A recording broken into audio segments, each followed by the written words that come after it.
Hey, hello everyone. So as we discussed in the last video that we are going to start a new free video series for this year specifically for 2022 NATA preparation and JEE paper 2।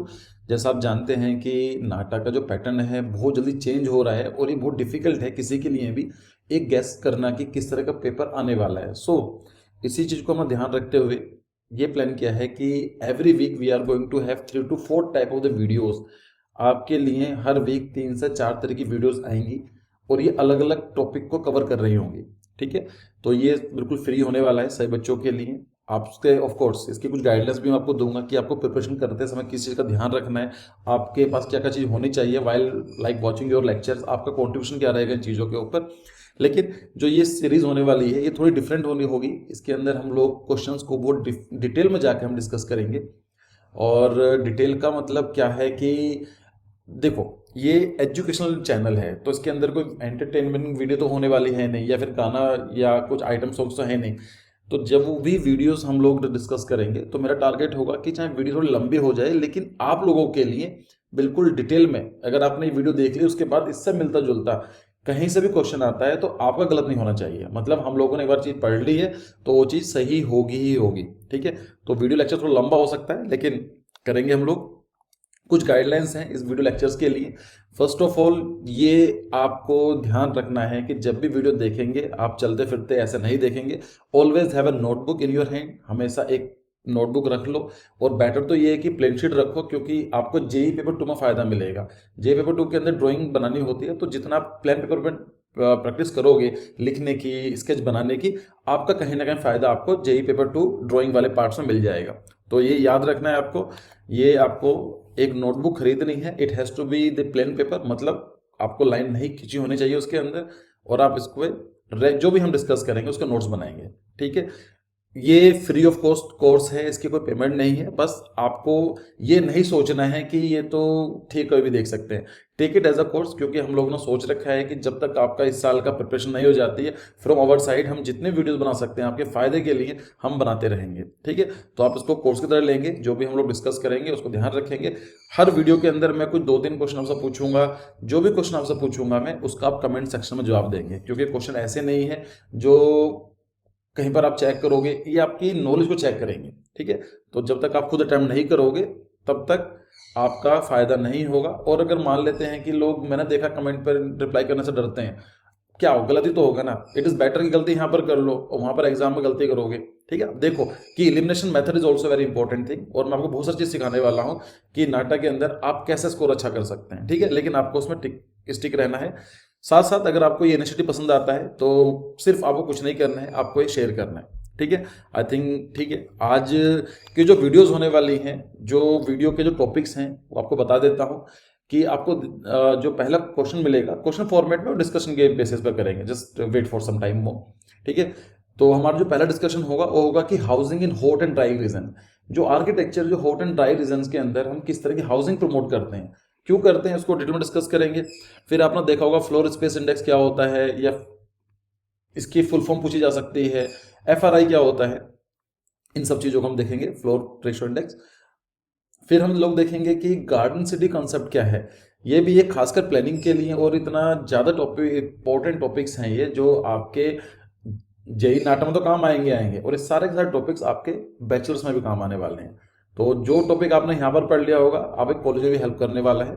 और हम last के कुछ अगर time मिला तो we are going to see some TOD concept. Although theory design के लिए हम एक नई वीडियो सीरीज स्टार्ट करने वाले हैं, यूट्यूब पर ही होगी लेकिन उसको थोड़ा टाइम लगेगा। लाइक हम डेली के 2 या 3 टॉपिक हम डिस्कस कर सकते हैं, डेली का इन द सेंस कि उस वीडियो में। ठीक है, तो करते हैं स्टार्ट।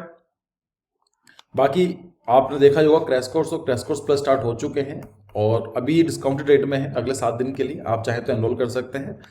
और तो पहला क्वेश्चन क्या है, आप वीडियो को पॉज करोगे, क्वेश्चन को पढ़ोगे, पढ़ने के बाद आप भले इसमें कमेंट मत करो लेकिन आप नोटबुक पर लिखो कि अगर ये क्वेश्चन आपके नाटा जेई में आता तो आप क्या करते। ठीक है, तो क्वेश्चन 1 क्या बोलता है कि housing in hot dry climate region such as Rajasthan must follow.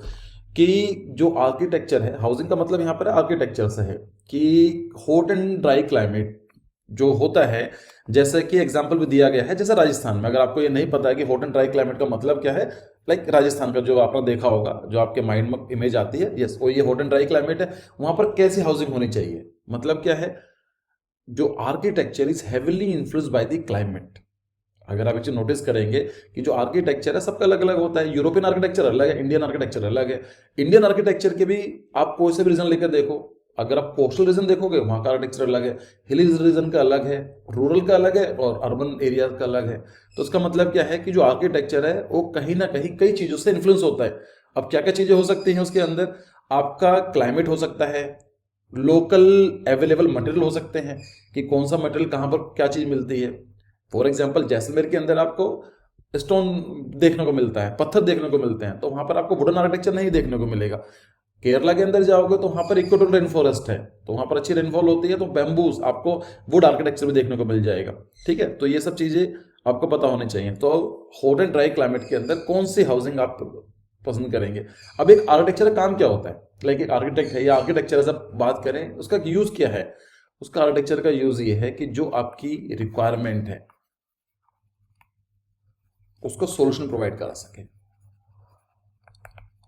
मतलब क्या है, अगर किसी रीजन में बहुत ज्यादा ठंड पड़ती है तो एक ऐसा आर्किटेक्चर सॉल्यूशन दे सके कि अंदर बैठा हुआ जो आदमी है उसको एक कंफर्टेबल इन्वायरमेंट मिल सके। तो आप एक ऐसा घर बनाएंगे कि जो अंदर गर्म हो सके, बाहर भले ठंडा रहे।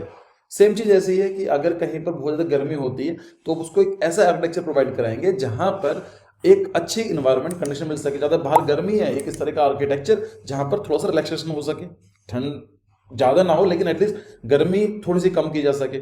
ठीक है, तो उसमें किस तरह का आर्किटेक्चर होगा, लीनियर प्लानिंग प्रोवाइड कराएंगे आप, कॉम्पैक्ट प्लानिंग कराएंगे, स्प्रेड आउट प्लान कराएंगे, ओपन प्लान कराएंगे। तो जब तक आपको इन सब चीजों के नाम नहीं पता होंगे तो आप कैसा करेंगे। और उससे पहले तो आपको ये पता होना चाहिए what is the meaning of hot and dry climate.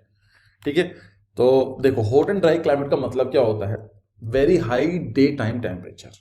मतलब हॉट एंड ड्राई का मतलब क्या, नाम से क्लियर है, हॉट का मतलब गर्मी होगी और ड्राई का मतलब क्या होगा कि इवोपरेशन ज्यादा होगी रेनफॉल से, मतलब वहां पर बारिश कम होगी, ज्यादा रेनफॉल आपको देखने को नहीं मिलेगा। इस तरह का आपको कुछ इन्वायरमेंट देखने को मिलेगा। ठीक है, so very high day time temperature, जो दिन का टेम्परेचर बहुत ज्यादा होगा, with very little precipitation, rainfall बहुत कम होगी, and a short and mild winters, और जो विंटर्स होंगी बहुत ही छोटी होती हैं। ऐसा नहीं है कि 6 महीने 8 महीने 4 महीने की, बहुत ही कम विंटर्स आप देखने को मिलेंगी और माइल्ड होंगी। सीजन कैरेक्टरिस्टिक दिस क्लाइमेट, ये क्लियर है। Another important characteristic is the high diurnal temperature variation. Yes, क्या मतलब है इसका, अगर आपको नहीं पता है इसका मतलब आपने एनसीईआरटी में ध्यान नहीं दिया है। डायurnal का मतलब क्या होता है, डायurnal का मतलब होता है कि जो डेली टेम्परेचर है उसका मैक्सिमम टेम्परेचर कितना गया और मिनिमम टेम्परेचर कितना गया है, उसको बोलते हैं डायurnal। ठीक है, मतलब अगर आप देखेंगे जहां पर बहुत गर्मी पड़ती है लाइक रेगिस्तान या डेजर्ट रीजन में, तो in day time the temperature reaches to 40 to 45 degree celsius, आराम से पहुंच जाता है। और शाम के टाइम आप आएंगे तो 8 से लेकर 10 डिग्री सेंटीग्रेड तक पहुंच जाता है। So 42 - 10 is equal to 30 to 35 degree centigrade. एक दिन में 30 से 35 डिग्री वेरिएशन होना बहुत बड़ी बात होती है। इसका मतलब क्या है, diurnal temperature variation is very high. ठीक है, और ये आपको पता भी होना चाहिए कि जो डेजर्ट रीजन होते हैं वहां पर दिन में टेम्परेचर बहुत ज्यादा जाता है और शाम को बहुत जल्दी ठंडा हो जाता है। इसके पीछे रीजन क्या है ये पता होना चाहिए आपको। ठीक है, अगर आपको पता है तो मुझे बताओ कमेंट सेक्शन में। कमेंट सेक्शन में नहीं पता है तो एटलीस्ट सर्च कर लेना, ये नाटा में इस तरह क्वेश्चन पूछे जा रहे हैं, एप्लीकेशन बेस्ड क्वेश्चन। ठीक है, so you can be boiling during the day and cold at night, तो दिन में बहुत गर्मी लगेगी और रात को काफी ठंड हो जाती है। This is due to rapid radiative heat loss from the ground और the building to the clear night sky. Yes, ये इसका रीजन है, क्योंकि अगर आप देखेंगे दिस इज अवर अर्थ और यहां पर मान लेते हैं यहां पर सन है और यहां से सनलाइट आ रही है। तो नॉर्मली क्या होता है, जहां पर क्लाउड्स होते हैं तो सन जो लाइट है वो वहीं ट्रैप हो जाती है। ठीक है, और इसीलिए जो टेम्परेचर कम होना चाहिए था आफ्टर सनसेट इतना कम नहीं होता है। लेकिन डेजर्ट में क्या मतलब है कि रेनफॉल नहीं होगी, इसका मतलब क्या है कि भाई यहाँ पर बादल ही नहीं है, देयर इज नो क्लाउड। तो दिन के टाइम सनलाइट आती है, काफी गर्म करती है टेम्परेचर को 45 डिग्री सेंटीग्रेड, लेकिन क्लाउड कवर नहीं है। क्योंकि वहां पर क्लाउड कवर क्यों नहीं है, क्योंकि रेगिस्तान है, डेजर्ट है, और डेजर्ट है क्यों है, क्योंकि वहां पर रेनफॉल नहीं।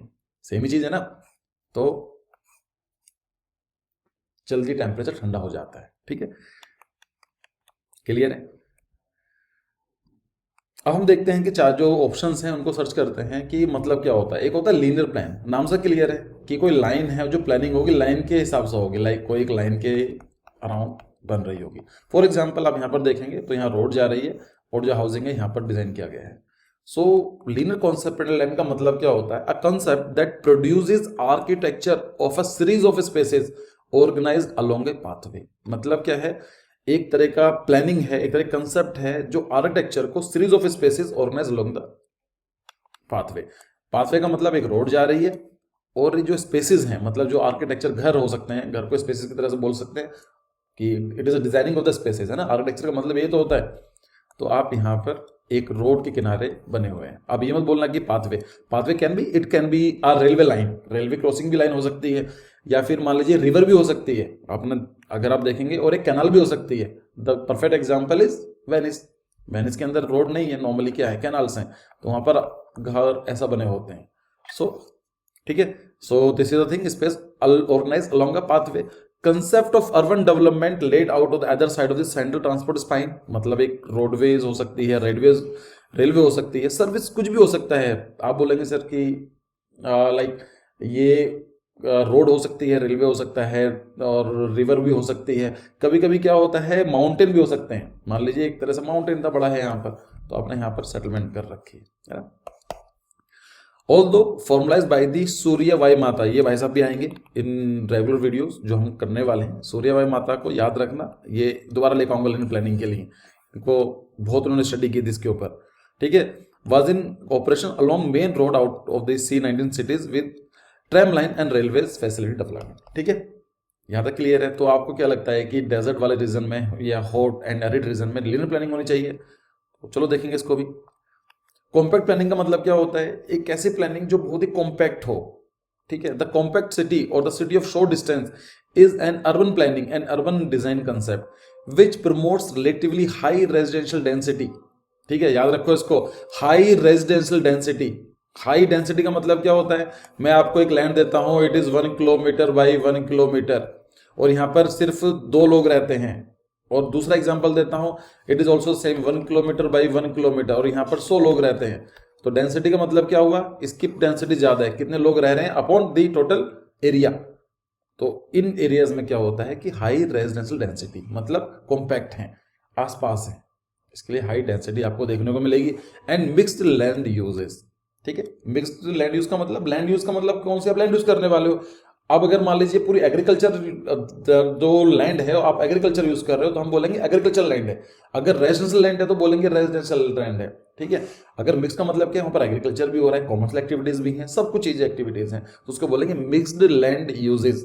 क्लियर है, ठीक है। अगर आप एक चीज नोटिस करेंगे कि हाई रेजिडेंशियल डेंसिटी कहां देखने को मिलेगी, आपको देखने को मिलेगी सिटीज में। क्यों? क्योंकि वहां पर पॉपुलेशन ज्यादा होती है, एरियाज कम होते हैं, तो वहां पर आपने देखा होगा कि टावर्स बने होते हैं, ठीक है। और कम कहां मिलेगी? अर्बन एरियाज में, हिली रीजन्स में, या फिर डेजर्ट में। डेजर्ट में तो बिल्कुल ही कम मिलती है, वहां पर लोग रहते ही नहीं है, ठीक है। So compact building design simply means using the least amount of the land, कि सबसे कम आप लैंड को यूज कर रहे हो for development and supporting infrastructure that is reasonable under the circumstances. तो आपको क्लियर हो गया होगा कि कॉम्पैक्ट प्लानिंग हम लोग ऐसे रीजन में पसंद करेंगे। अब ये बोलेंगे सर ऐसा क्यों पसंद करेंगे, मतलब ऐसा क्या है वहां पर, देखते हैं इसको भी। एक आता था ओपन प्लान। ओपन प्लान का मतलब होता है कि एन ओपन प्लान रूम और बिल्डिंग हैज फ्यू और नो वॉल इनसाइड। मतलब एक आपने रूम बना दिया, बहुत बड़ा रूम है, उसके there is no partition, there is no like कोई वॉल ही नहीं है उसके अंदर, उसको बोलेंगे ओपन प्लान, ठीक है। तो मुझे एक चीज बताओ कि देखो आर्किटेक्चर है ना, जैसे हमने डिस्कस किया था, ये इन्फ्लुएंस होता है लोकल नीड के हिसाब से। अब वहां पर क्या है कि एक तो आपने देख लिया कि हॉट एंड अरिड रीजन है। हॉट एंड ड्राई बोलेंगे उसको। हॉट का मतलब काफी गर्म है, ड्राई का मतलब रेनफॉल नहीं होती है, इसका मतलब गर्मी है। तो अब एक किसी गर्म जगह पर आप ऐसा प्रोवाइड कराएंगे आर्किटेक्चर जो गर्मी से निजात दिला सके, मतलब इतनी गर्मी ना हो ना, it can give you comfort, like कि थोड़ा ठंडा हो। तो हम क्या करेंगे, एक ऐसा आर्किटेक्चर होना चाहिए जहां पर सनलाइट ज्यादा ना पड़े। अब सनलाइट ज्यादा नहीं पड़ेगी, कहां नहीं पड़ेगी, तो बहुत सिंपल सा मतलब है, एक आर्किटेक्चर ऐसा है और एक बहुत पास पास बना हुआ है, तो सनलाइट कहां पर कम होगी। तो यस ऑफ कोर्स इस वाले प्लान के अंदर, कॉम्पैक्ट आर्किटेक्चर के अंदर, कॉम्पैक्ट प्लानिंग के अंदर आपको इस तरह की प्लानिंग देखने को मिलेगी। इस तरह का आपको फायदा मिलेगा क्योंकि यहाँ पर शेडो होगी, छाया पड़ेगी, तो यहाँ पर सनलाइट कम जाएगी, ठीक है। तो अगर हम लोग बात करें तो उसका सही ऑप्शन क्या होगा, कॉम्पैक्ट प्लानिंग। आप देखो, आपको समझ में आ रहा है ना ये सब चीज़ें? अगर नहीं आ रहा तो मुझे कमेंट सेक्शन में बताओ, क्योंकि इसके अंदर मैं इस बार काफ़ी डिटेल में डिस्कस करने जा रहा हूँ आप लोगों से, और ये सब वो चीज़ जरूरी है, ये फैक्चुअल इंफॉर्मेशन काम नहीं आएगी आपके नाटा में अब। ठीक है, तो अगर हम बात करें the desert town of Jaisalmer, it is in the Rajasthan, Rajasthan में तो है। यहाँ पर जैसलमेर तक एक कैनाल गई है, लाइक आर्टिफिशियल कैनाल है, इंडियन गवर्नमेंट ने बनाई थी, और उसका आपको नाम पता होना चाहिए। ठीक है, और ये शायद सबसे बड़ी कैनाल है, तो इंदिरा गांधी कैनाल। ठीक है, so deals by building home that are about against each other. तो जैसलमेर के अंदर आपको घर ऐसे देखने को मिलेंगे जो एक दूसरे के पास पास हैं। ठीक है, with the inner room opening towards small courtyard, जो अंदर के रूम है वो एक छोटी सी ओपनिंग होगी। ज्यादा ओपनिंग क्यों नहीं होगी? क्योंकि ज्यादा ओपनिंग होगी तो मेरे भाई मेरी बहनों ज्यादा लाइट आ जाएगी और ज्यादा ड्राई एयर आ जाएगी, तो it has to be the small opening. And the front room opening through a screen opening towards narrow shaded street. तो जो मेन रोड होती है, अभी दिखाऊंगा मैं किस तरह आर्टिचर देखने को मिलेगा आपको, तो बहुत ही पतली गलियों से बना होता है। पतली जो गलियां होती है वहां पर आपको शेडेड मिलेंगी, मतलब वहां पर सनलाइट देखने को नहीं मिलेगी। क्यों? अगर सन ज्यादा निकलेगा तो बहुत गर्मी कर देगा। This pattern minimize the exposure of the building surfaces to the outside. ठीक है, तो सरफेस एरिया कम होगा तो हीट गेन और हीट लॉस भी कम होगा। ये आपको शायद पता होगा ना कि सरफेस एरिया ज्यादा होता है तो हीट गेन ज्यादा होता है। इन समर्स हम लोग क्या करते हैं, अपने आप को खुला करते हैं, और विंटर्स में क्या होता है, हम सिकुड़ जाते हैं, होते हैं ना बिल्कुल ही, अपने हाथ को बिल्कुल करते हैं। कि क्यों करते हैं हम ऐसा? क्योंकि हम अपना सरफेस एरिया कम कर रहे होता है इन विंटर्स, और समर्स के अंदर हमारी हीट बहुत ज्यादा होती है अंदर से, क्योंकि टेम्परेचर, हम लोग अपनी हीट को ठंडा करने के लिए अपनी बॉडी को एक्सपेंड करते हैं। और दूसरी बताऊं, अगर चीज नोटिस करना, in hot reason like equatorial region जहां पर हम लोग रह रहे हैं, इंडिया की तरफ बात करें, तो वहां पर आपको छोटे इंसेक्ट्स, मॉस्किटोज, फ्लाइज देखने को मिल जाएंगे। लेकिन आप नोटिस करना कि हिली रीजन के अंदर जहां पर ठंड पड़ती है वहां पर आपको मॉस्किटोज, फ्लाइज देखने को नहीं मिलेंगे। It is all concept of the surface area, discuss करेंगे किसी और दिन। So the building are of heavy mass and windows small. Windows कम होती हैं क्योंकि सनलाइट कम या फिर एयर कम आनी चाहिए, हैवी मासेज होनी चाहिए, because of which the indoor temperature changes very little. उसका फायदा क्या होता है कि बाहर का टेम्परेचर 48 डिग्री सेंटीग्रेड है, लेकिन अंदर का टेम्परेचर 25-30 तक ही रहेगा। थ्रू द डे और night staying close to more comfortable daily mean temperature, तो नॉर्मली कंफर्टेबल रहता है। ठीक है, इन समर्स, अगर हम समर्स की बात करें, even though the day is hot, nights are cool, the people spend time out of the roof terrace. तो वहां पर आपने देखा होगा ऐसे एरियाज में जब ठंड पड़ती है, लाइक दिन में काफी गर्मी है, तो शाम के टाइम क्या करते हैं, टेरेस काफी यूज की जाती है क्योंकि ठंडा रहता है। Because of humidity is low, if water was available, cooling by evaporation of water would be an easy and effective way of obtaining thermal comfort. तो उसका मतलब क्या है, क्योंकि यहाँ पर ड्राई एयर है। अब आपने एक चीज नोटिस की होगी, जो कूलर होते हैं वो आपके ड्राई एयर में बहुत अच्छा काम करते हैं, but after coming of the monsoon ये काम करना बंद कर देते हैं। कभी नोटिस किया है ना कि जून तक तो अच्छा काम करता है, डेजर्ट जो कूलर होता है अच्छी खासी ठंड देता है आपको, लेकिन जुलाई अगस्त में काम नहीं करता है। क्यों? इसका सेम रीजन है। ये भी एक क्वेश्चन पता होना चाहिए कि जो कूलर होते हैं ये ड्राई एयर में ही काम करते हैं, अगर ह्यूमिडिटी बढ़ जाएगी तो ये काम करना बंद कर देते हैं। ठीक है, आई थिंक कई सारे क्वेश्चन हम लोगों ने डिस्कस किए हैं, काफी लंबा डिस्कशन होने वाला है, लेकिन चलो। तो अब देखो, ये जैसलमेर का आर्किटेक्चर है तो आप समझ सकते हैं। यहाँ पर आप नोटिस करो सबकी टेरेस ओपन है ना, यहाँ पर क्या, यहाँ पर है क्यों? यहाँ पर उसकी रिक्वायरमेंट है। अब आप मुझे एक बताओ कि अगर ये आप नहीं दोगे तो वहाँ के लोग कैसे रहेंगे? जो अब देखो इनकी एंट्री कहाँ से है, यहाँ पर पूरा छाया पड़ी हुई है, शेडेड रीजन, तो बाहर का टेम्परेचर कुछ भी होता रहता है लेकिन अंदर का टेम्परेचर कंफर्टेबल रहता है। So this is the necessity, this is the limitations, and by the mean of the architecture we provide the comfort zone. कि ये वहाँ की रिक्वायरमेंट है कि ऐसा बंदा नहीं रह सकता है, लाइक इतनी गर्मी होती है, लेकिन आर्किटेक्चर हम ऐसा चेंज कर सकते हैं वहाँ पर, तो बाहर कितनी भी गर्मी होती रहती है, अंदर ठीक रहता है। ठीक है, आई थिंक क्वेश्चन समझ में आ गया होगा, क्वेश्चन गलत नहीं होगा। वैसे ही लास्ट क्वेश्चन पूछा गया था ऐसा कि आपको एक बिल्डिंग दी गई थी, एक ये वाली इमेज थी शायद, और आपको बताना था ये आर्किटेक्चर कहाँ का है, तो आपको पता होना चाहिए it is from the Rajasthan. क्यों? उसकी रिक्वायरमेंट ऐसी है। ठीक है, अब देखो ओपनिंग कितनी छोटी सी दी गई है यहाँ पर। ठीक है, यहाँ पर है भी नहीं। चलो, फिर आता next question, the expansion of FSI is. तो जो FSI जो होता है इसकी फुल फॉर्म क्या है? Floor service index, floor structure index, floor standard index, floor space index. तो वीडियो पॉज करो, जवाब दो। नहीं आता तो लिखो उसको, आप किसको क्या लगा का आते। एक्चुअली सिर्फ इन चारों से देखना है आपको, फ्लोर और इंडेक्स तो सब में सेम ही है ना। ठीक है, देख लिया होगा आपने। तो मैं बता देता हूँ, the correct option is floor space index. क्या होता है ये भी कॉन्सेप्ट है, समझो इसको ध्यान से। The floor space index means the total area covered by all the floors of the building. मतलब आपको क्या करना है कि जितना भी आपकी कोई बिल्डिंग है उसका टोटल फ्लोर एरिया आप कवर कर, उसको काउंट करो। ठीक है, उसको डिवाइड कर दो total area of the plot. बहुत सिंपल। फिर समझो, ये आपके पास प्लॉट एरिया है और आपके पास 100 मीटर स्क्वायर है। आपने एक बिल्डिंग बनाई, एक पूरा का पूरा कवर कर दिया और उसका एरिया कितना है 100 मीटर्स का। आपने दूसरी बिल्डिंग बनाई, दूसरी स्टोरी बनाई और आपने यहाँ भी कवर कर दिया, तो उसका कितना हो गया 100 मीटर्स। तो एफ एस आई कैसा निकलेगा 100 प्लस 100, क्यों, ये आपने बिल्डअप किया है। तो 200 और divide by the plot size that is 100, तो ये 2 आ गया।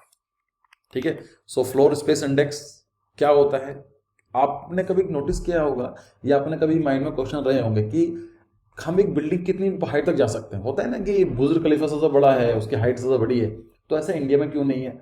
या चलो तो खैर अलग पॉइंट है। अगर हम बात करें कि हम, आपका घर होगा, आपने सोचा होगा कि हम सिर्फ कि हम उसको 10-12 माले क्यों नहीं बना सकते हैं, मंजिल क्यों नहीं बना सकते हैं, होता है। या फिर कभी माइंड में क्वेश्चन आया होगा कि इस पूरी की पूरी लैंड को हम कवर क्यों नहीं करते हैं। If I am having 200 meter square plot, तो मैं उसको कवर क्यों नहीं करता हूँ, क्योंकि ये रेस्ट्रिक्शंस होती हैं गवर्नमेंट की तरफ से।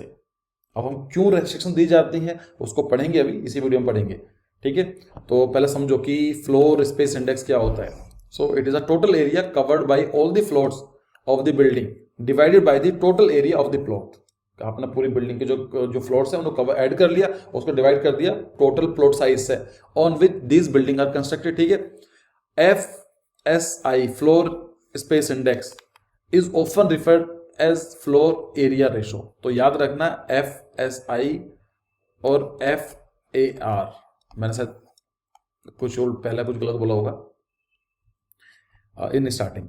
तो एफ ए आर और फ्लोर स्पेस इंडेक्स जो है वो सेम है। ठीक है, अब सेम है का मतलब क्या है, लेकिन कोई डिफरेंस होना चाहिए ना, नाम अलग है। यस, अभी बात करेंगे इसके बारे में भी। The area covered by all the floor is also known as buildup area. तो ये भी याद रखो कि बिल्डअप एरिया पूछा जा सकता है एग्जाम में कि what do you mean by the buildup area.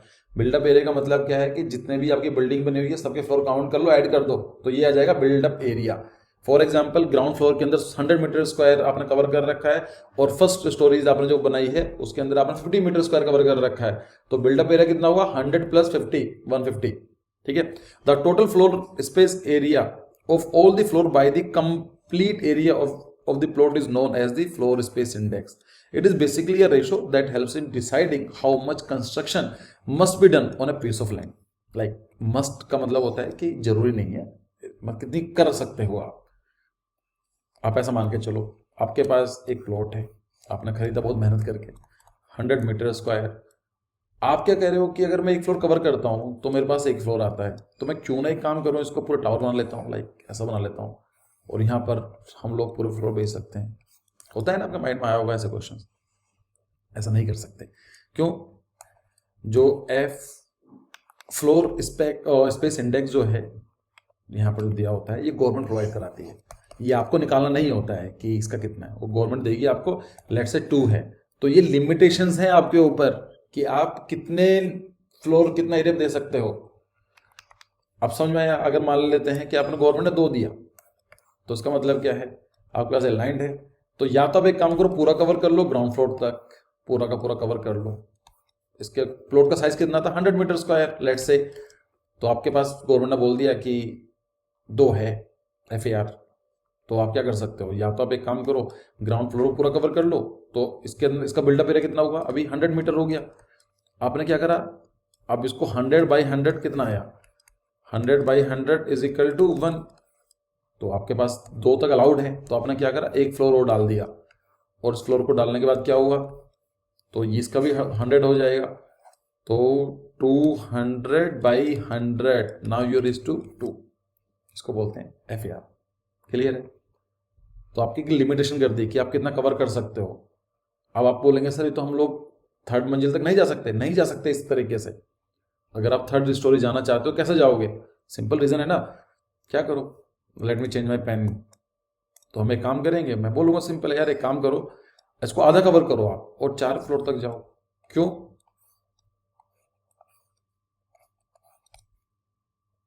देखो इस तरीके से, तो जो ये वाला है ये फ्लोर कितना हुआ 50 मीटर स्क्वायर हो गया, इस वाले कितना हुआ 50, इस का भी 50 हो गया, इसका भी 50। सो आप ऐड कर लो 50 प्लस 50 प्लस 50 प्लस 50 कितना हुआ 200, और टोटल एरिया कितना था प्लॉट का 102 आ गया। तो अगर आप 4 स्टोरी जाना चाहते हो तो आपको कवरेज कम करनी पड़ेगी, अगर आपको 8 स्टोरी जाना है तो ठीक है, उसको और आधा कर दो, 8 तक चले जाओगे। तो ये लिमिटेशंस होती हैं। अब हमने बात की थी कि FSI और FAR में डिफरेंस क्या है, फ्लोर स्पेस इंडेक्स और फ्लोर एरिया रेशो के अंदर। रेशो के अंदर क्या होता है, परसेंटेज में होता है 120। अगर मैं बोलूंगा FSI जो 2 है तो FAR में बोलूंगा 200 है, बस इतना फर्क है, क्योंकि आपने सिर्फ मल्टीप्लाई करा 100 से, ये परसेंटेज में होता है। क्लियर है? तो आपका मैं आपसे बात करूँ, प्लॉट साइज ये 100 मीटर का है, और यहाँ पर मान लेते हैं कि 25 कवर करा, यहाँ पर 25, यहाँ पर 25, कितना हुआ FSI 25 प्लस 25 प्लस 25, 75/100 कितना हुआ 0.75, ये तो हुआ। तो आप बोलेंगे सर इसका जो FAR है या FSI है, FSI होगा 0.75, FAR कितना होगा 75, 75।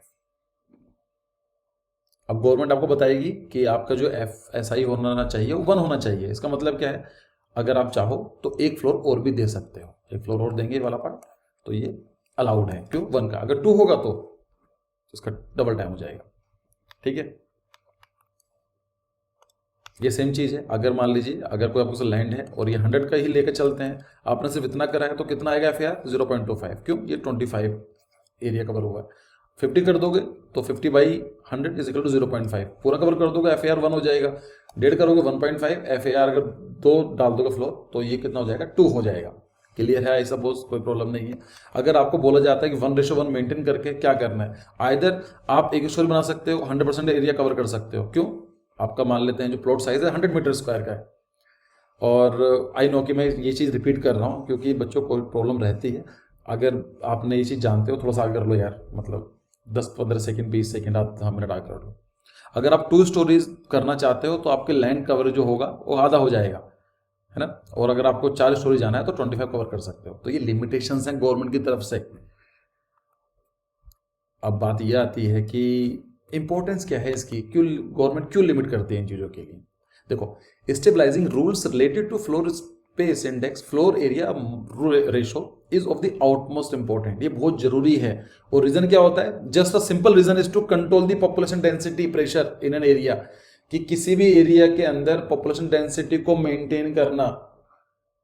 आप सोच कर देखो कि जहां पर आप रहते हो वहां पर मैं 1000 लोगों को डाल दूं उसी एरिया में, तो आपके घर की जो दुकानें हैं या फिर जो रिसोर्सेज हैं एग्जॉस्ट हो जाएंगे, और प्रॉब्लम आ जाएगी। पॉपुलेशन की प्रॉब्लम के साथ साथ अर्बनाइजेशन की प्रॉब्लम रहती है, स्लम की पॉपुलेशन प्रॉब्लम रहती है, ट्रांसपोर्टेशन की दिक्कत आ जाती है। So each plot and area can only taken into account a certain population density. एक जो हमारे पास लैंड है वो एक लिमिट तक ही पॉपुलेशन को झेल सकती है। देखो 3 कॉन्सेप्ट होते हैं, एक होता है अंडर पॉपुलेशन, एक होता है ओवर पॉपुलेशन, एक होता है ऑप्टिमम पॉपुलेशन। मैं लिख देता हूं, ये भी थोड़ा सा याद रखो। अंडर पॉपुलेशन, एक होता है ओवर पॉपुलेशन, उसके बीच में आता है क्या, आता है ऑप्टिमम पॉपुलेशन। क्या मतलब है कि नाम से क्लियर है, अंडर पॉपुलेशन का मतलब है एक ऐसा लैंड, एक ऐसा एरिया जहां पॉपुलेशन कम है। ओवर पॉपुलेशन का मतलब ज्यादा है, और ऑप्टिमम का मतलब क्या है, बराबर है। बराबर किसके, ये कम या ज्यादा किसके भाई। अंडर पॉपुलेशन का मतलब किससे कंपेयर कर रहे हो, लैंड साइज से, किससे नहीं, ये होता है रिसोर्सेज से, कि जो प्रॉपर्टी है, जो लैंड है, जो प्लॉट है, उसमें जो रिसोर्सेज हैं उसके हिसाब से पॉपुलेशन कितनी है। अगर पॉपुलेशन कम है मतलब रिसोर्सेज ज्यादा हैं, उसको बोलेंगे अंडर पॉपुलेशन, और रिसोर्सेज ज्यादा हैं और रिसोर्सेज कम है और पॉपुलेशन बहुत ज्यादा है, उसको बोलेंगे over population. For example metro cities में यही तो हो रहा है। स्लम क्यों बनते हैं, क्योंकि वहां पर पॉपुलेशन ज्यादा होगी, रिसोर्सेज ही नहीं है, लैंड ही नहीं है, प्रॉपर्टी नहीं है, हाउसेज नहीं है, तो लोग क्या करते हैं, स्लम में रहते हैं, उसको बोलेंगे ओवर पॉपुलेशन। किसके हिसाब से, रिसोर्स के कंपैरिजन में। अंडर पॉपुलेशन, ये प्रॉब्लम कहां पर देखने को मिलेगी आपको, यूरोपियन कंट्रीज में, जापान के अंदर, रिसोर्सेज तो है, पैसे भी हैं, लोग नहीं है वहां पर। जर्मनी में आपको देखने को मिलेगी। और पॉपुलेशन कहाँ देखने को मिलेगी? यूपी, बिहार, इंडिया में। ऐसा नहीं पूरा इंडिया की और पॉपुलेशन देखने को मिलेगा, कुछ रीजन आपको देखने को मिल सकते हैं। जाओ जैसलमेर, डेजर्ट रीजन में जाओ, हिली रीजन में जाओ, वहां पर आपको अंडर पॉपुलेशन एरिया देखने को मिलेगा। ठीक है। और ऑप्टिमम पॉपुलेशन क्या है? ये हाइपोथेटिकल पॉपुलेशन होती है, ये कभी परफेक्ट नहीं होती है। ऑप्टिमम का मतलब ये है कि रिसोर्सेज 10 लोगों को संभाल सकता है और वहां पर 10 लोग ही रह रहे हैं। That's called the optimum population concept. ठीक है, चलो वापिस आओ। अगर पॉपुलेशन ज्यादा हो जाएगी तो it increase the burden on the area, of course, specially in terms of basic amenities. वहां पर हवा, पानी, waste water consumption, electricity, discharge. Population ज्यादा होने से क्या होगा? ट्रांसपोर्टेशन, पॉल्यूशन, ये भी प्रॉब्लम देखने को मिलेंगी। फर्दर, फ्लोर स्पेस इंडेक्स या floor area ratio also plays a significant role in pricing of the building. और ये बिल्डिंग के प्राइसेस को भी काफी डिसाइड करता है। नाम से क्लियर क्या कैसा करेगा कि एफएआर कम होगा तो महंगी होगी प्रॉपर्टी या सस्ती होगी। सोचो, थोड़ा सा आप वीडियो पॉज करो, दिमाग लगाओ कि अगर एफएआर कम होगा तो प्रॉपर्टी के रेट कम होंगे, ज्यादा होंगे। सो द बिल्डिंग और plots with floor the building or plots with lower floor space index ratio significantly less population density pressure on the area, thus better market value of the property। एक जगह पर 100 लोग रह रहे हैं और एक जगह पर 10 लोग रह रहे हैं, तो जहां पर 10 लोग रहते हैं मतलब एफआर कम है, वहां पर अलाउड कम है, तो वो चीज बहुत सस्ती बिकती है। नहीं सस्ती नहीं, महंगी बिकेगी, है ना, जहां पर ज्यादा आपको लैंड मिल रही है। So in comparison of the plot of the land with higher floor space index. ठीक है,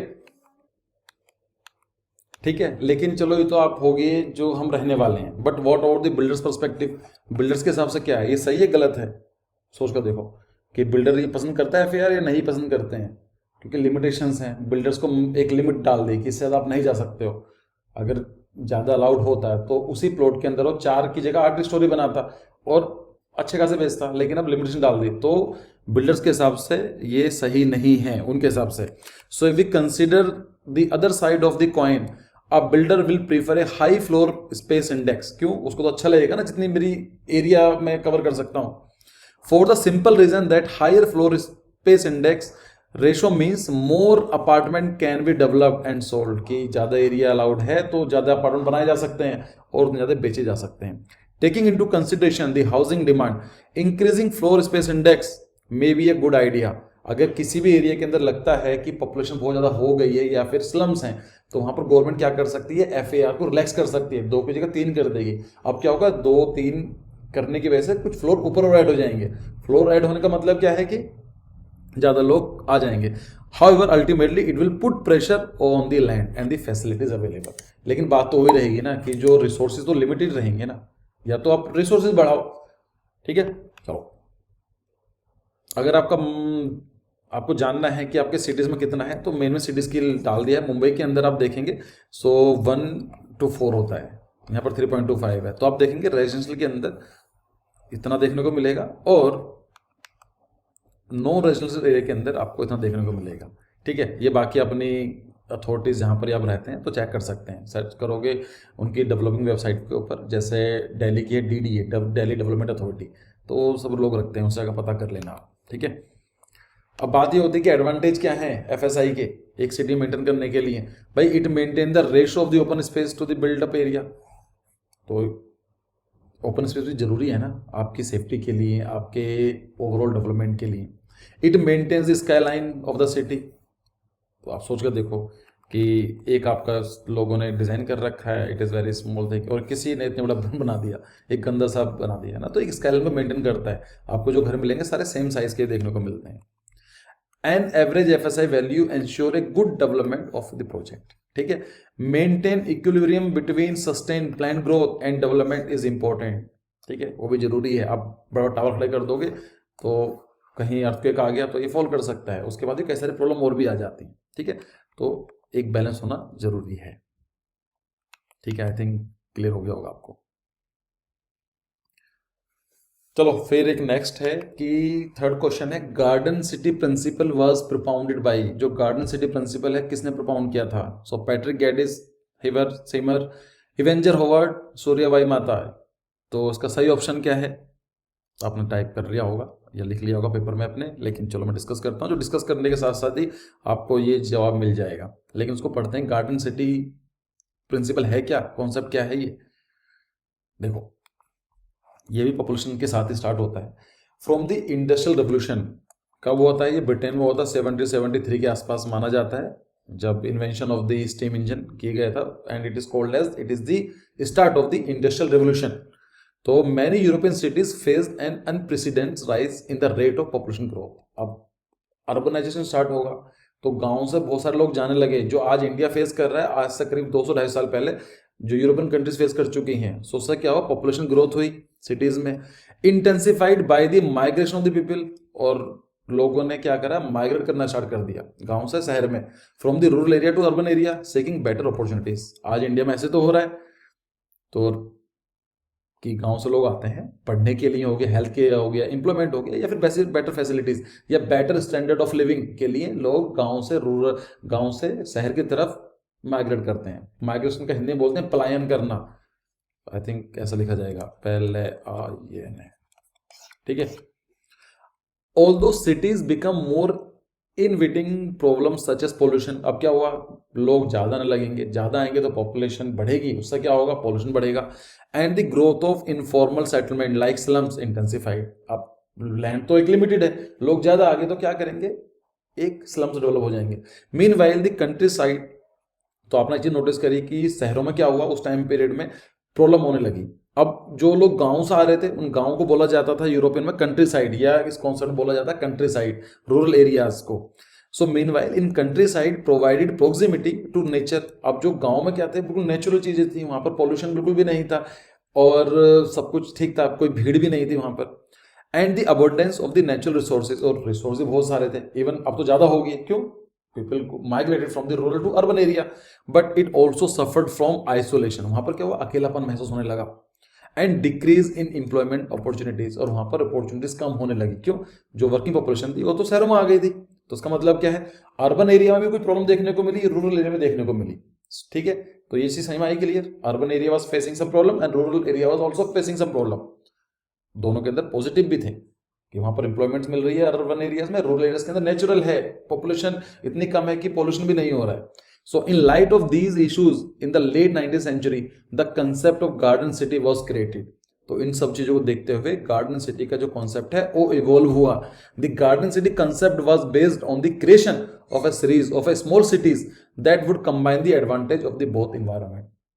ये बोला एक काम करते हैं, अर्बन एरिया का जो प्रॉब्लम है उसको वहां से खत्म करते हैं, वहां के जो बेनिफिट्स हैं अर्बन एरिया के उसको उठाते हैं शहरों के, और जो हिंडरलैंड का या कंट्री साइड है उसके हम लोग पॉजिटिव उठाते हैं, और एक ऐसा छोटा टाउन बनाते हैं जो दोनों की अच्छी चीजें कैरी करता हो। इसी को बोला गया गार्डन सिटी कंसेप्ट। और समझते हैं। So Ebenezer Howard was the person, ये याद कर लो, very important topic, very important name, who had been studying cities before the establishment of the urbanism as an academic field, was one of the most influential people behind this garden city movement। ठीक है, उन्होंने एक book लिखी थी, book का नाम क्या था? Tomorrow a peaceful path to real reform, 1898। ठीक है, उसको 4 साल बाद फिर से रिप्रिंट किया गया उसके नाम से, और जो बुक का नाम क्या हो गया? Garden city of tomorrow. ये भी याद रखना, बुक के नाम पूछे गए थे। ठीक है, गार्डन सिटी ऑफ टुमारो किसने लिखी है? तो ये है एवेंजर होवर्ड जी ने। ठीक है, for which he was widely known, और इनके लिए इनको बहुत याद रखा जाता है। In addition to his publications, Howard also organized a Garden City Association। तो गार्डन सिटी एसोसिएशन भी इन्होंने चलाई। तो नाम से क्लियर हो गया, गार्डन सिटी एवेंजर होवर्ड। इसमें क्या था मैं बता देता हूं। तो उन्होंने बोली 3 मैग्नेट्स हैं भाई, जो टाउन एक चुंबक है ना, मैग्नेट है, तभी तो लोग खींच रही है कि जबरदस्त फ्लाई ना कर रही है वो, ये बुला फ्लाई ना रही गवर्नमेंट ने कि नहीं शहरों में जाओ। इट लाइक कि वहां पर क्या है? मैग्नेट है, वहां पर कुछ पॉसिबिलिटीज हैं, अपॉर्चुनिटीज हैं, उसकी तरफ से लोग खींचे हुए चलते आ रहे हैं। सेम चीज कंट्री साइड भी है, वहां पे कुछ मैग्नेट है जो कंट्री साइड की तरफ भी करती है, लोग क्यों छोड़कर नहीं जा रहे हैं, या फिर कुछ लोग वापस आ रहे हैं। तो हर एक एरिया की कुछ पॉजिटिव थे, कुछ नेगेटिव थे, कुछ पॉजिटिव थे, कुछ नेगेटिव थे, तो उन्होंने कंबाइन कर दिया, उसको बोला था टाउन कंट्री, और टाउन कंट्री के अंदर इसके पॉजिटिव डाल के एक सिटी बनाया गया। ठीक है, so the 3 magnet diagram particularly emblematic in terms of the summarizing the idea of the garden city, the features in the first page of the both version। garden city tomorrow को जो पहला page है उसमें आपको ये देखने को मिल जाएगा। क्या मतलब है? ईच इलस्ट्रेटेड मैग्नेट, मतलब ये वाली पकड़ लो, ये कोई से पकड़ लो, अभी फिलहाल दोनों को देखते हैं। रिप्रेजेंट ए स्पेसिफिक इन्वायरमेंट, एक टाउन और the country and the town country. The first two magnet list the positive and the negative. यहाँ पर पॉजिटिव है ये वाली चीज।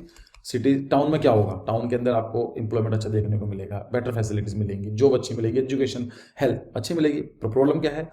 पॉल्यूशन है, एरिया की दिक्कत है, ओपन एयर स्पेसिस नहीं है, एयर खराब है, पानी की दिक्कत है, ट्रांसपोर्टेशन की दिक्कत है। तो यहाँ कोई पॉजिटिव थे, कुछ नेगेटिव थे, ठीक है। While the third magnet combine the advantage of the both. तो तीसरी मैग्नेट के अंदर क्या करते हैं? यहाँ के पॉजिटिव ले ली, यहाँ के पॉजिटिव ले ली, ठीक है। Town, the pull of town magnet are the opportunities of work and high wages. होता है ना, काम मिल जाएगा, पैसे अच्छे मिल जाएंगे। सोशल अपॉर्चुनिटीज होती हैं। सोशल अपॉर्चुनिटीज का मतलब क्या होता है? कास्टिज्म, रेशियल जो होता है डिस्क्रिमिनेशन कम होता है अर्बन एरिया में। आपने चीज देखा होगा, उनके गाँव में जाके लोग डिस्क्रिमिनेट करते हैं कि ये इस बिरादरी से है या फिर इस कास्ट से है, इस रिलीजन से है, तो वहां पर आपको अर्बन एरिया में ये कम देखने को मिलते हैं। That's called the social opportunities. Amusements and well lit state, तो वहां पर रोड अच्छी मिलेंगी, एम्यूजमेंट पार्क्स होंगे। The pull of country magnet, अब जो कंट्री साइड का मतलब ये हो गया कि जो रूरल एरिया है वहां पर क्या देखने को मिलेगा? Natural beauty, landscape. जाते हैं लोग आज के टाइम में ऋषिकेश घूमने के लिए जाते हैं, मतलब मैं हर महीने जाता हूँ इसलिए बोल देता हूँ।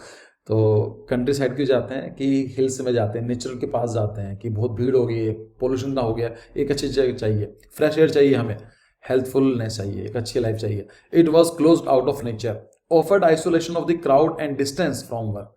तो ये भीड़ से और काम से थोड़ा दूर होता है, but it came at a cost of foul air, costly drainage, musky sky and slums, ठीक है। कंट्री के अंदर it offered natural beauty, low rent, fresh airs, meadow, but had low wages and lack of drainage. Country has dullness, lack of society, low wages, lack of amusement, general decay. तो वही होता है कि गांव में कुछ होता नहीं है करने के लिए, देखा होगा आपने। सो इन टाउन कंट्री के अंदर क्या है? टाउन कंट्री जो मैग्नेट थी, it was a combination of both the town and country side with aim to providing benefit of both and offered beauty of nature, social opportunities, field of easy access, low rent, high wages, field of enterprise. Thus the solution was found in the combination of the advantage of the town and country. दोनों combine कर दिया, उसको बोला गया city concept. तो I think इतना काफ़ी है पढ़ने के लिए, लेकिन थोड़ा सा बता देता हूँ। ये सब बनाया गया था कि कहाँ पर बनाए जाएंगे गार्डन सिटीज़ जो होंगे, सन सिटी थोड़ा दूर बनाए जाएंगे। So some of the important features of the garden city क्या थे? कि 100 एकर्स का एरिया होगा, जो सिटी का जो एरिया रहने वाला है, it is going to be 100 acres of the town design by the healthy living and industries. 5000 acres if permanent green belt which surround the wall town. तो ये सिटी बना दिया और उसके चारों तरफ जो ये एरिया होगा 5000 एकड़ का ये लैंडस्केप के लिए छोड़ दिया, एग्रीकल्चर लैंड छोड़ दी गई। और डेंसिटीज कितनी होंगी? सिर्फ 12 फैमिली रहेंगी पर एकड़। एक एकड़ के अंदर सिर्फ 12 फैमिली, ज़्यादा नहीं होनी चाहिए। A large central park having public building, और जो लैंड जो सेंट्रल पार्क होगा, यहाँ पर सेंट्रल पार्क होने वाला है जिसके अंदर पब्लिक बिल्डिंग्स रहेंगी, पार्क, ऑफिस, पोस्ट ऑफिस, इनको बोलते हैं public buildings. Limited size of approx 32,000 people, मतलब 32,000 people can maximum stay in that particular city in advance the land in single ownership of the eliminating over crowding, ठीक है। तो वहाँ पर ज़्यादा भीड़ अलाउड नहीं की गई थी। तो ये था सिटी जो बनाया था, it's called the garden city movement या कॉन्सेप्ट। कोई सिटी बने ऐसे इस कॉन्सेप्ट के ऊपर, तो आपको दो नाम याद रखने हैं, लैकवर्थ और वेलिंग।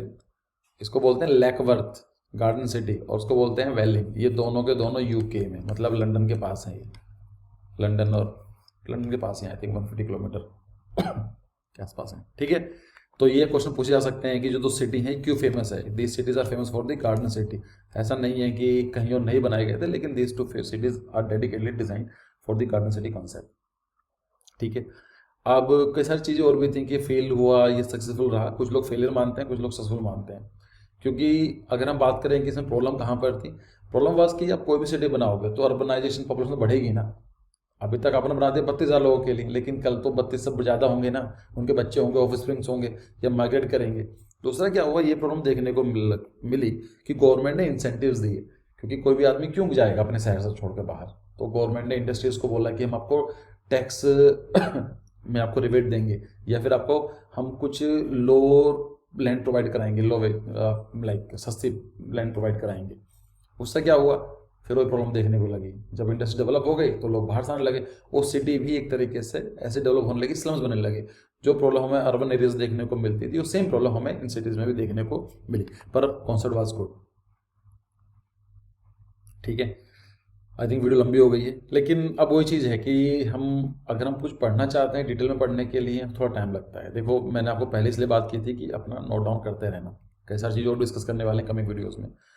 तो और क्वेश्चन डिस्कस करें या छोड़ दें यहाँ पर ही, एक क्वेश्चन और डिस्कस करते हैं। चलो, टीओडी का है question, relations of part to part and part to whole, कि जो एक चीज़ है उसका एक ऑब्जेक्ट है उसके पार्ट टू पार्ट जो रिलेशन होता है या उसकी पूरी बॉडी के साथ उस पार्ट का क्या रिलेशन होता है उसे क्या बोलते हैं। सिमेट्री, प्रोपोर्शंस, हार्मनी, बैलेंस, ये तो पता ही होना चाहिए, बहुत सिंपल क्वेश्चन है। तो इनके ऊपर हम वीडियो सीरीज लेकर आने वाले हैं, जो इन फ्यूचर हम लोग ना 2-3 तरह की वीडियो सीरीज आएगी, तो आपको बताना है कैसी लगी है, बात करेंगे इसके बारे में। तो हम देखते हैं, चलो इसका पहले समझते हैं क्वेश्चन क्या बोलना चाह रहा है।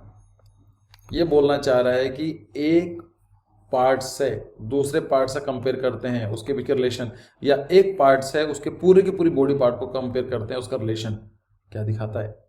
सो उसको बोलते हैं बच्चों proportions. Proportions refers to the dimensions of a composition and relationship between height, width and depth, कि उसकी हाइट, विड्थ, डेप्थ उससे कम अपने ऑब्जेक्ट के साथ। How proportions is used will affect how realistic और स्टाइलिश समथिंग इज सीम्स। अगर proportion सही होंगे तो लगेगा रियलिस्टिक है। ये लग रहा है आपको कहीं से भी पेट देख के कि रियलिस्टिक है, मतलब ही नहीं है, क्यों? प्रोपोर्शंस खराब हैं, जो ये फ्रूट है इतना बड़ा हो ही नहीं सकता है। तो अगर प्रोपोर्शन सही होते हैं तो क्या मतलब है इसका कि वो रियलिस्टिक लगता है। आपने एक चेहरा बनाया, आपने आंखें बहुत बड़ी बना दी, इसका मतलब क्या हुआ? प्रोपोर्शंस खराब कर दिया आपने, रियलिस्टिक नहीं लगेगा। ठीक है, so how proportions is used will affect how realistic और stylish something seems. Proportions also describe how the size of a different part of a piece of art or design relate to each other.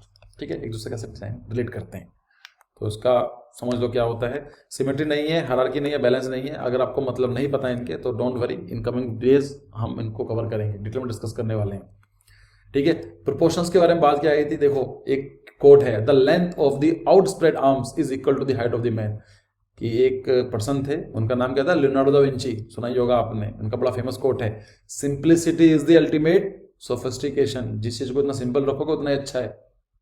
ठीक है, देखा कि अगर हम लोग एक जो ह्यूमन पर्सपेक्टिव है अपने पूरे हाथ खोल देते हैं एक इस तरीके से, तो हम एक चीज नोटिस करेंगे कि जो हमारी पूरी लेंथ है वो उतनी ही है। तो ये क्या देखा, उसने रिलेशन बनाया। रिलेशन किस चीज के साथ? ही बॉडी के पार्ट से पूरी होल बॉडी। तो ये क्या बोला? प्रोपोर्शंस के बारे में। Leonardo da Vinci was the first person among the first person जिन्होंने इसी बात करी। उन्होंने और भी काम करे। In this set of this sketches, उनकी एक डायरी है, उसमें जो स्केचेस को स्टडी करोगे, the Vinci looked in more detail at the human head. तो उन्होंने चेहरे को स्टडी करा। एक्चुअली क्या थे, वो क्या करते थे विंची, वो किसी की डेथ हो जाती थी तो उसको पैसे देकर उसकी डेड बॉडी को ले आते थे, फिर उसको पोस्टमार्टम करते थे, चेक करते थे कहाँ पर क्या है, ऐसा कुछ काम था उनका। He work out realistic proportions to use general rules for the positions and the size of different features. आप बनाते हो ना कि ऐसा बनाना होता है, फिर यहाँ से डिवाइड करना होता है, तो ये क्या करते हैं? प्रोपोर्शंस होते हैं। ठीक है, फॉर एग्जाम्पल उन्होंने एक चीज नोटिस करी कि eye positions half way down the head. उन्होंने देखा कि जो वो चेहरा है ना, जैसे ये आईज हैं, तो ये बिल्कुल बीच में है, like it is at the centre. Late me change my colour again. ठीक है, तो ये देखा कि जो हमारी आईज होती हैं बीच में पड़ती हैं। Top of the ears are in the line with the eyebrows. तो अगर हम जो टॉप ऑफ द ईयर, मतलब ये कान का जो टॉप है वो बिल्कुल आईब्रो के लाइन में आता है। अब देखो हम जो स्केचिंग सिखाते हैं ना, जो क्लासेस होती हैं आपकी ड्राइंग की, तो ये दिखाते हैं ना, पहले आप एग बनाएंगे फिर उसको डिवाइड कर देंगे, तो ये बच्चों प्रोपोर्शंस ही है और कुछ नहीं है। Both of the year in the line with the bottom of the nose. ठीक है, पिपल इन the line with the end of the mouth. ठीक है, अगर आप देखेंगे जो आगे होती है यहाँ तक होती है इसकी। तो ये विंची ने एक चीज देखी इसको, तो उन्होंने बोला कि प्रोपोर्शंस कैसे होते हैं। अगर आप इन प्रोपोर्शन को फॉलो करोगे तो आपका जो फेस बनेगा स्केच का वो थोड़ा सा रियलिस्टिक बनेगा। ठीक है, क्लियर है कॉन्सेप्ट? आई थिंक आपको समझ में आया होगा।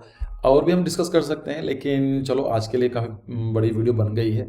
अब आपको ये बताना है कि ये आपको कैसा लगा सेशन। अगर आप चाहते हैं ऐसी वीडियोस और बनाने के लिए हम लेकर आएँ तो प्लीज़ कमेंट करो, और एटलीस्ट शेयर तो कर ही सकते हो। देखो क्रैश कोर्स हमारे लॉन्च हो चुके हैं और ये 7 दिन के लिए हैं, लेकिन अगर आप इसको नहीं करते हो कोई बात नहीं है, हम लोग रेगुलर डेज पर वीडियोस आती रहेंगी यूट्यूब पर, एक good quality premium quality material आपको आता रहेगा। The only thing which we want कि आप उनको शेयर करें, लाइक करो, और अगर जिन लोगों को ज़रूरत है उनको बताओ, ठीक है। और अगर कुछ कमी लगती है कि आपको लगता है सर वीडियो की जो लेंथ है ज़्यादा है या डिटेल में कम बनाया आपने, जो कुछ भी है कमेंट में बताओ यार, उसको ठीक करेंगे, हम लोग मिलकर पढ़ाई करेंगे ना। पेपर देना है तो है, क्या करना है, ऐसा है नहीं कि एग्जाम फॉर्म नहीं निकले हैं, फॉर्म तो निकलेंगे यार, कभी ना कभी तो निकलेंगे। तो जब भी निकलेंगे इसको अच्छे से पढ़ाई करनी है। सो आई होप कि आपको ये अच्छी लगी होगी वीडियो सेशन, और आपको अगर आप चाहते हो इन फ्यूचर ऐसी वीडियोस बनाना तो आप प्लीज़ बताइए, और भी करते रहेंगे हम लोग। तो एक वीडियो हमारी ऐसी आएगी जो आर्टिफिशियल क्वेश्चंस कॉन्सेप्ट के ऊपर आएगी, जिसको हम वो नाम दिया आर्टिफिशियल क्विज। फिर हम थ्योरी डिजाइन के, वोकेबलरी के ऊपर, जनरल साइंस के ऊपर ही बहुत सारी वीडियोस आने वाली हैं इन फ्यूचर, ठीक है। तो अगर आप पहली बार आए हो इस चैनल पर तो सब्सक्राइब करो और वेट करो नेक्स्ट वीडियो का। So see you in the next video, thank you for your time.